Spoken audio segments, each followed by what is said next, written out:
John, what is the nicest thing a non-family member has ever done for you? Well, I think it was a teacher that I had when I was 18 years old. Everybody was getting high, including me. And then back in the 60s, rock and roll, Woodstock, and the whole thing. I was completely high for 3 days, but afterwards I was really low.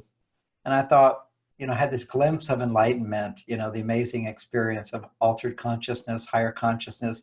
And then I crashed into this depression where I just felt lost. And I felt there must be another way to get high. And then I heard that the Beatles were saying they'd just gone to India to visit the Maharishi Mahesh Yogi. He's the founder of Transcendental Meditation, and he was my mentor. Uh, and the Beatles said that you could get high without any crash. So I said, that's for me. And I'm really grateful to my earlier experiences of sex, drugs, and rock and roll, but I didn't want to live that life. I wanted to have the higher consciousness. So I went off to become a student of Maharishi. And he gave me an amazing gift. And he allowed me to be successful in getting to know him. The way he thought, the way he experienced life, and so forth. I became his personal assistant. I became a yogi, a monk. I was celibate for 9 years. And he was like a father to me. He did his first course in America for 1 month, a long course in America, and I went to that. And I was sitting in the very back of the room. There were maybe 1,000 people there. It was a 1 month course. And I decided I did not want to sit in the back of the room. I'd be really early the next time.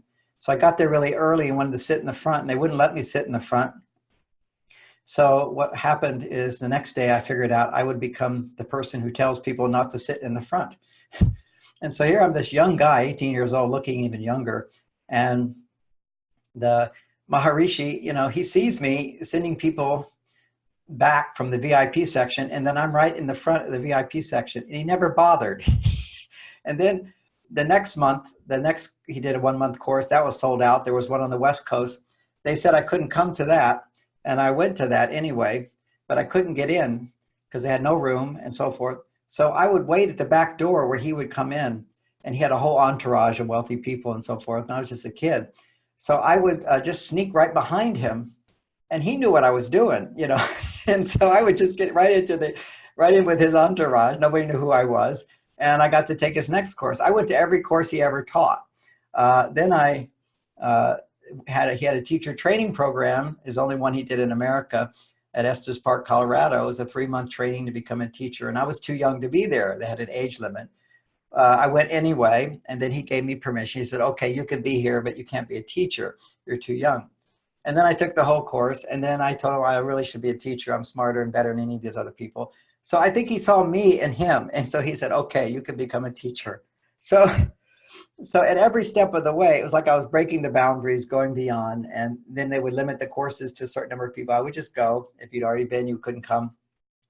And I became a TM teacher, and then I became his assistant. And again, the way I became his assistant is his people around him were all wealthy and self-sufficient. I didn't have much money at all. But he had an assistant who he fired, so there was room for another assistant. So all the wealthy people were looking to become the other assistant. And then that assistant had a family member who was sick. So they had to go to America. So he had no assistants. And the way he operated, he had a hotel room. We always had these big hotels with all these people in it. And he would have a suite, and there'd be, an assistant outside the door. He'd ring the buzzer, and he'd come in and do his duties, do things for him, playing tricks, let people come in and so forth. And so they're all waiting, these 9 wealthy guys waiting, older than me, to become the new assistant. They took turns being at the door. So I went and sat there, and they kicked me out. Well, the next day I got up early, and I went up there and sat by the door, and they would show up, and they said, well, who are you? And I said, well, I'm the new assistant. And now it's time for you to go and rest. That's what the assistant would always say when Marcy didn't want to see people. It's time for you to go and rest. So I would just say, so now you should go and rest. So I did this for several days, and so kept them out of the competition to become the new assistant. And then I became the new assistant, but he never appointed me the assistant. And then the other assistant came back and said, who are you? And took the keys. And then that was the day the Maharishi said, come, have Johnny come here. And telling me I was the new assistant. And it was really like in the book, The Velveteen Rabbit, where the little boy says, no, my rabbit is real. At that moment, I was real. You know, I was now the assistant. And we had a very loving relationship like father-son, but I had to push at every level of it. Uh, and then he said, so both of you will be my assistant. One of you will take the morning shift. One will take the evening shift. And he said, so you pick. And the other guy's this rich, luxurious guy. He figures he wants to meditate late into the morning. He'll do the evening shift. And I'm thinking that way too, because I love meditation. But I thought, no, I'll do the difficult thing to show, you know, my commitment. So I said, I'll take the morning shift. And he smiled. And then I discovered the next day that when you're doing the morning shift with the Maharishi, you start the day with him, all the plans with him, what's going to happen and so forth. So around 5 or 6 o'clock at night, the shift would change. I gave all the instructions to the older assistant. So now I was running everything around Maharishi, and that was just fantastic. And he really had a lot of belief in me. And at one point I wanted to go back to America. He called me up and he wanted to know how I was doing.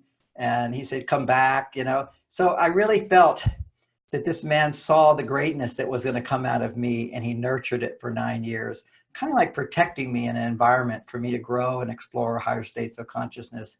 And then one day I would go out and do my own thing. I would leave the movement. But he graciously, you know, let go. And everybody was very upset that I left the movement. And he said, look, he called me up and he said, John, if you come back to the movement just for a course or something, it upsets people. So if you want to come back, you can come back, or go and do your work. And so it was really gracious that he supported me in going off and finding my own way. And I'm very grateful to the love and support he gave me. It was a launching pattern. He taught me how he thought, how he behaved, how he reacted to things. And I'd say the thing I learned most from him is one of his messages was that the purpose of life was the expansion of happiness, to be happy. And even to this day, I have a motto, which is I always choose happiness over perfection. And it's certainly done me very, very well.